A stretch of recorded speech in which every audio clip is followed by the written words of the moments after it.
कृष्ण वंदे जगद्गुरुम्। तीसरे अध्याय का 41वां, 42वां और 43वां श्लोक। तीसरे अध्याय का 41वां श्लोक। तस्मात् त्वमिन्द्रियाण्यादौ नियमय भरतर्षभ, पापमान प्रजी ह्येनम ज्ञान विज्ञान नाशन। ऊपर कहे गए श्लोकों का अर्थ है, इसलिए हे भरतवंशियों में श्रेष्ठ अर्जुन, तू सबसे पहले इंद्रियों को वश में करके इस ज्ञान और विज्ञान का नाश करने वाले महान पापी काम को अवश्य ही बलपूर्वक मार डाल। तस्मात् त्वमिन्द्रियाण्यादौ नियमय भरतर्षभ का अर्थ है, इंद्रियों को विषयों में भोग बुद्धि से प्रवृत्त न होने देना, अपितु केवल निर्वाह बुद्धि से अथवा साधन बुद्धि से प्रवृत्त होने देना ही उनको वश में करना है। तात्पर्य है कि इंद्रियों की विषयों में रागपूर्वक प्रवृत्ति न हो और द्वेषपूर्वक निवृत्ति न हो। रागपूर्वक प्रवृत्ति और द्वेषपूर्वक निवृत्ति होने से रागद्वेष पुष्ट हो जाते हैं और न चाहते हुए भी मनुष्य को पतन की ओर ले जाते हैं। इसलिए प्रवृत्ति और निवृत्ति अथवा कर्तव्य और अकर्तव्य को जानने के लिए शास्त्र ही प्रमाण है। शास्त्र के अनुसार कर्तव्य का पालन और अकर्तव्य का त्याग करने से इंद्रियां वश में हो जाती है।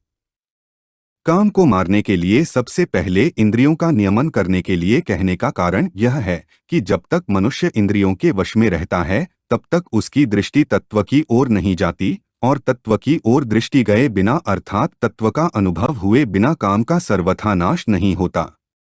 मनुष्य की प्रवृत्ति इंद्रियों से ही होती है, इसलिए वह सबसे पहले इंद्रियों के विषयों में ही फंसता है, जिससे उसमें उन विषयों की कामना पैदा हो जाती है। कामनासहित कर्म करने से मनुष्य पूरी तरह इंद्रियों के वश में हो जाता है और इससे उसका पतन हो जाता है। परंतु जो मनुष्य इंद्रियों को वश में करके निष्काम भाव पूर्वक कर्तव्य कर्म करता है, उनका शीघ्र ही उद्धार हो जाता है। पापमान ही प्रजी का अर्थ है, कामना संपूर्ण पापों की जड़ है। इसलिए कामना उत्पन्न होने से पाप होने की संभावना रहती है। आगे चलकर कामना मनुष्य के विवेक को ढककर उसे अंधा बना देती है, जिससे उसे पाप पुण्य का ज्ञान ही नहीं रहता और वह पापों में ही लग जाता है। इससे उसका महान पतन हो जाता है। इसलिए भगवान कामना को महापापी बताकर उसे अवश्य ही मार डालने की आज्ञा देते हैं। गृहस्थ जीवन ठीक नहीं, साधु हो जाए, एकांत में चले जाए, ऐसा विचार करके मनुष्य कार्य को तो बदलना चाहता है, पर कारण कामना को नहीं छोड़ता, उसे छोड़ने का विचार ही नहीं करता। यदि वह कामना को छोड़ दे तो उससे सब काम अपने आप ठीक हो जाए। जब मनुष्य जीने की कामना तथा अन्य कामनाओं को रखते हुए मरता है, तब वे कामनाएं उसके अगले जन्म का कारण बन जाती हैं। तात्पर्य यह है कि जब तक मनुष्य में कामना रहती है तब तक वह जन्ममरण रूप बंधन में पड़ा रहता है। इस प्रकार बांधने के सिवाय कामना और कुछ काम नहीं आती। जब मनुष्य का जड़ पदार्थों की तरफ आकर्षण होता है तभी उनकी कामना उत्पन्न होती है। कामना उत्पन्न होते ही विवेक दृष्टि दब जाती है और इंद्रिय दृष्टि की प्रधानता हो जाती है। इंद्रियां मनुष्य को केवल शब्दादि विषयों के सुख भोग में ही लगाती हैं। पशु पक्षियों की भी प्रवृत्ति इंद्रियों से मिलने वाले सुख तक ही रहती है। परंतु कामना से विवेक ढक जाने के कारण मनुष्य इंद्रियजन्य सुख के लिए पदार्थों की कामना करने लगता है और फिर पदार्थों के लिए रुपयों की कामना करने लग जाता है। इतना ही नहीं, उसकी दृष्टि रुपयों से भी हटकर रुपयों की गिनती संग्रह में हो जाती है। फिर वह रुपयों की गिनती बढ़ाने में ही लग जाता है। निर्वाह मात्र के रुपयों की अपेक्षा उनका संग्रह अधिक पतन करने वाला है और संग्रह की अपेक्षा भी रुपयों की गिनती महान पतन करने वाली है। गिनती बढ़ाने के लिए वह झूठ, कपट, धोखा, चोरी आदि पाप कर्मों को भी करने लग जाता है और गिनती बढ़ने पर उसमें अभिमान भी आ जाता है, जो आसुरी संपत्ति का मूल है। इस प्रकार कामना के कारण मनुष्य महान पतन की ओर चला जाता है। इसलिए भगवान इस महान पापी काम का अच्छी तरह नाश करने की आज्ञा देते हैं। एनम ज्ञान विज्ञान नाशन का अर्थ है, ज्ञानपद का अर्थ शास्त्रीय ज्ञान भी लिया जाता है। जैसे ब्राह्मण के स्वाभाविक कर्मों के अंतर्गत ज्ञानम पद शास्त्रीय ज्ञान के लिए ही आया है। परंतु यहाँ प्रसन्न के अनुसार ज्ञान का अर्थ विवेक, कर्तव्य को अलग अलग जानना लेना ही उचित प्रतीत होता है। विज्ञान पद का अर्थ विशेष ज्ञान अर्थात तत्वज्ञान, अनुभवज्ञान, असली ज्ञान या बोध है। विवेक और तत्वज्ञान दोनों ही स्वतः सिद्ध हैं। तत्वज्ञान का अनुभव तो सबको नहीं है, पर विवेक का अनुभव सभी को है। मनुष्य में यह विवेक विशेष रूप से है। अर्जुन के प्रश्न मनुष्य न चाहता हुआ भी पाप क्यों करता है में आए अनिच्छन्नपि पद से भी यही सिद्ध होता है कि मनुष्य में विवेक है और इस विवेक से ही वह पाप और पुण्य दोनों को जानता है और पाप नहीं करना चाहता। पाप न करने की इच्छा विवेक के बिना नहीं होती, परंतु यह काम उस विवेक को ढक देता है और उसको जागृत नहीं होने देता। विवेक जागृत होने से मनुष्य भविष्य पर अर्थात परिणाम पर दृष्टि रखकर ही सब कार्य करता है, परंतु कामना से विवेक ढक जाने के कारण परिणाम की ओर दृष्टि ही नहीं जाती। परिणाम की तरफ दृष्टि न जाने से ही वह पाप करता है। इस प्रकार जिसका अनुभव सबको है उस विवेक को भी जब यह काम जागृत नहीं होने देता, तब जिसका अनुभव सबको नहीं है उस तत्वज्ञान को तो जागृत होने ही कैसे देगा। इसलिए यहाँ काम को ज्ञान, विवेक और विज्ञान, बोध दोनों का नाश करने वाला बताया गया है।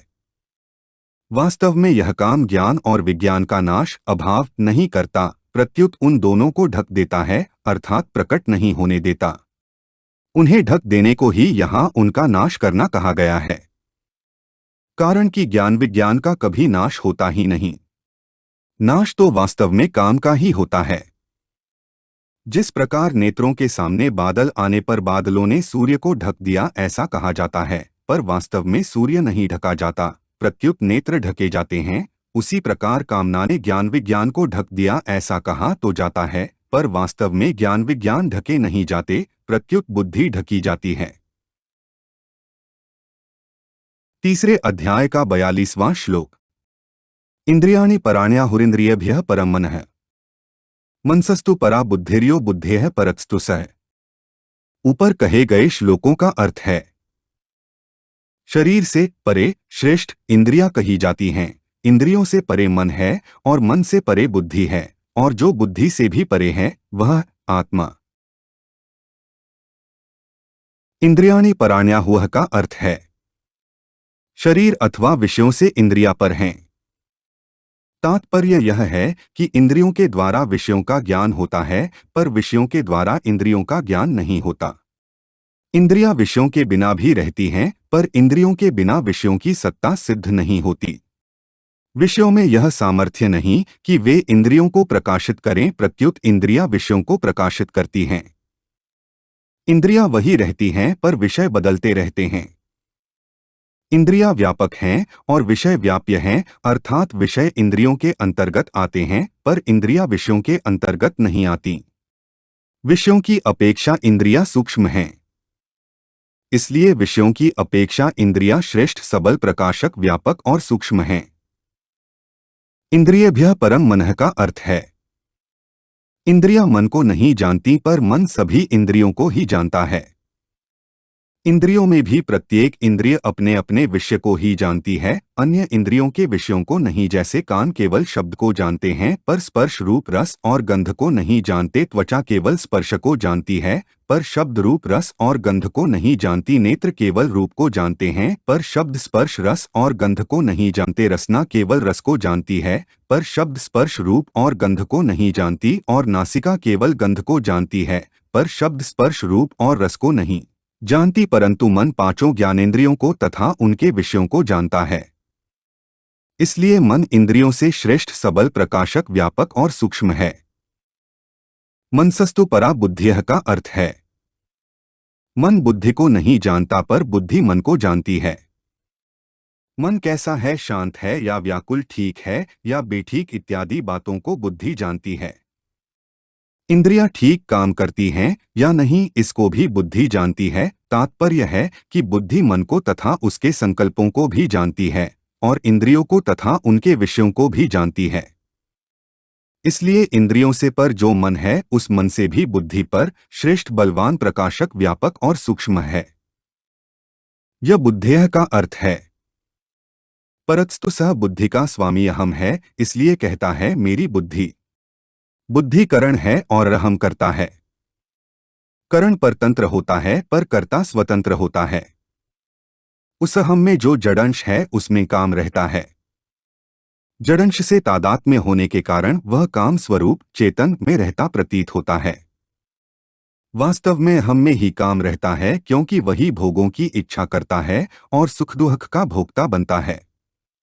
भोक्ता भोग और भोग्य, इन तीनों में सजातीयता जातीय एकता है। इनमें सजातीयता न हो तो भोक्ता में भोग्य की कामना या आकर्षण हो ही नहीं सकता। भोक्तापन का जो प्रकाशक है, जिसके प्रकाश में भोक्ता भोग और भोग्य तीनों की सिद्धि होती है, उस परम प्रकाशक शुद्ध चेतन में काम नहीं है। अहम तक सब प्रकृति का अंश है। उस अहम से भी आगे साक्षात परमात्मा का अंश स्वयं है, जो शरीर इंद्रिया मन बुद्धि और अहम इन सबका आश्रय आधार कारण और प्रेरक है, तथा श्रेष्ठ बलवान प्रकाशक व्यापक और सूक्ष्म है। तीसरे अध्याय का 43वां श्लोक। एवं बुद्धेः परं बुद्ध्वा संस्तभ्यात्मात्मना जहि शत्रु महाबाहो कामरूपं दुरासदम्।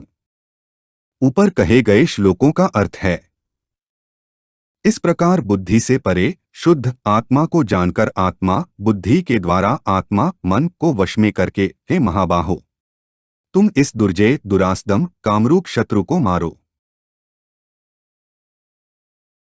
एवं बुद्धेः परं बुद्ध्वा का अर्थ है, पहले शरीर से पर इंद्रिया, इंद्रियों से पर मन, मन से पर बुद्धि और बुद्धि से पर काम को बताया गया। अब उपर्युक्त पदों में बुद्धि से पर काम को जानने के लिए कहने का अभिप्राय यह है कि यह काम हम में रहता है, अपने वास्तविक स्वरूप में काम नहीं है। यदि स्वरूप में काम होता तो कभी मिटता नहीं। नाशवान जड़ के साथ तादात्म्य कर लेने से ही काम उत्पन्न होता है। तादात्म्य में भी काम रहता तो जड़ में ही है, पर दिखता है स्वरूप में। इसलिए बुद्धि से परे रहने वाले इस काम को जानकर उसका नाश कर देना चाहिए। संस्तभ्यात्मात्मना का अर्थ है, बुद्धि से परे हम में रहने वाले काम को मारने का उपाय है अपने द्वारा अपने आप को वश में करना, अर्थात अपना संबंध केवल अपने शुद्ध स्वरूप के साथ अथवा अपने अंशी भगवान के साथ रखना, जो वास्तव में है। छठे अध्याय के 5वें श्लोक में उद्धरेदात्मनात्मानम पद से और छठे श्लोक में येनात्मैवात्मनाजितः पदों से भी यही बात कही गई है। स्वरूप स्वयं साक्षात परमात्मा का अंश है और शरीर इंद्रिया मन बुद्धि संसार के अंश हैं। जब स्वरूप अपने अंशी परमात्मा से विमुख होकर प्रकृति संसार के सम्मुख हो जाता है, तब उसमें कामनाएं उत्पन्न हो जाती हैं। कामनाएं अभाव से उत्पन्न होती हैं और अभाव संसार के संबंध से होता है, क्योंकि संसार अभाव रूप ही है, नास्तो विद्यते भावः। संसार से संबंध विच्छेद होते ही कामनाओं का नाश हो जाता है, क्योंकि स्वरूप में अभाव नहीं है, नाभावो विद्यते सतः। परमात्मा से विमुख होकर संसार से अपना संबंध मानने पर भी जीव की वास्तविक इच्छा, आवश्यकता या भूख अपने अंशी परमात्मा को प्राप्त करने की ही होती है। मैं सदा जीता रहूं, मैं सब कुछ जान जाऊं, मैं सदा के लिए सुखी हो जाऊं, इस रूप में वह वास्तव में सच्चिदानंद स्वरूप परमात्मा की ही इच्छा करता है, पर संसार से संबंध मानने के कारण वह भूल से इन इच्छाओं को संसार से ही पूरी करना चाहता है। यही काम है। इस काम की पूर्ति तो कभी हो ही नहीं सकती, इसलिए इस काम का नाश तो करना ही पड़ेगा। जिसने संसार से अपना संबंध जोड़ा है वही उसे तोड़ भी सकता है। इसलिए भगवान ने अपने द्वारा ही संसार से अपना संबंध विच्छेद करके काम को मारने की आज्ञा दी है। अपने द्वारा ही अपने आप को वश में करने में कोई अभ्यास नहीं है, क्योंकि अभ्यास संसार शरीर इंद्रिया मन और बुद्धि की सहायता से ही होता है। इसलिए अभ्यास में संसार के संबंध की सहायता लेनी पड़ती है। वास्तव में अपने स्वरूप में स्थिति अथवा परमात्मा की प्राप्ति संसार की सहायता से नहीं होती, प्रत्युत संसार के त्याग संबंध विच्छेद से अपने आप से होती है। जही शत्रु महाबाहो का रूप दुरासदम का अर्थ है, महाबाहो बड़ी और बलवान भुजाओं वाला अर्थात शूरवीर। अर्जुन को महाबाहो अर्थात शूरवीर कहकर भगवान यह लक्ष्य कराते हैं कि तुम इस कामरूप शत्रु का दमन करने में समर्थ हो। संसार से संबंध रखते हुए काम का नाश करना बहुत कठिन है। यह काम बड़ों बड़ों के भी विवेक को ढककर उन्हें कर्तव्य से च्युत कर देता है, जिससे उनका पतन हो जाता है। इसलिए भगवान ने इसे दुर्जय शत्रु कहा है। काम को दुर्जय शत्रु कहने का तात्पर्य इससे अधिक सावधान रहने में है, इसे दुर्जय समझकर निराश होने में नहीं। किसी एक कामना की उत्पत्ति, पूर्ति, अपूर्ति और निवृत्ति होती है, इसलिए मात्र कामनाएं उत्पन्न और नष्ट होने वाली हैं। परंतु स्वयं निरंतर रहता है और कामनाओं के उत्पन्न तथा नष्ट होने को जानता है। अतः कामनाओं से वह सुगमतापूर्वक संबंध विच्छेद कर सकता है, क्योंकि वास्तव में संबंध है ही नहीं। इसलिए साधक को कामनाओं से कभी घबराना नहीं चाहिए। यदि साधक का अपने कल्याण का पक्का उद्देश्य है, तो वह काम को सुगमतापूर्वक मार सकता है। कामनाओं के त्याग में अथवा परमात्मा के प्राप्ति में सब स्वतंत्र अधिकारी योग्य और समर्थ हैं। परंतु कामनाओं की पूर्ति में कोई भी स्वतंत्र अधिकारी योग्य और समर्थ नहीं है, कारण कि कामना पूरी होने वाली है ही नहीं। परमात्मा ने मानव शरीर अपनी प्राप्ति के लिए ही दिया है, अतः कामना का त्याग करना कठिन नहीं है। सांसारिक भोग पदार्थों को महत्व देने के कारण ही कामना का त्याग कठिन मालूम देता है। सुख अनुकूलता की कामना को मिटाने के लिए ही भगवान समय समय पर दुख प्रतिकूलता भेजते हैं कि सुख की कामना मत करो, कामना करोगे तो दुख पाना ही पड़ेगा। सांसारिक पदार्थों की कामना वाला मनुष्य दुख से कभी बच ही नहीं सकता, यह नियम है, क्योंकि संयोगजन्य भोग ही दुख के हेतु हैं। स्वयं स्वरूप में अनंत बल है। हमारे चैनल को सब्सक्राइब करें। अगर यह वीडियो आपको अच्छी लगी तो वीडियो को लाइक करें, वीडियो को अपने दोस्तों के साथ शेयर करें, अपने सुझाव हमें कमेंट करके बताएं। जय श्री कृष्णा।